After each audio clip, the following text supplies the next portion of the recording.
আজকের ভিডিওটা অন্নপূর্ণা ভাণ্ডার নিয়ে, অনেকের অনুরোধেই ভিডিওটা বানাচ্ছি।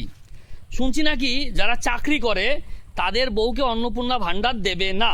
এটা শুনে আমার খুবই খারাপ লেগেছে ভাই, কারণ আমি তো জানি যারা সরকারি চাকরি করে তাদের বউকে 10 টাকার ফুচকা পর্যন্ত তারা কিনে দেয় না।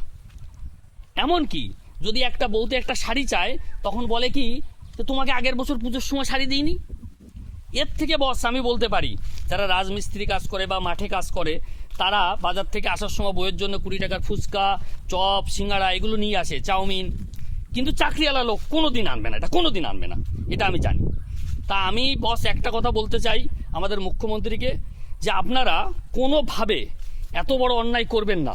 যারা চাকরি করে তাদের বউগুলো হাজব্যান্ডের কাছে হাত পেতে পেতে মরে যায়, তাও 2 টাকাও গলে না, 2 টাকাও গলে না।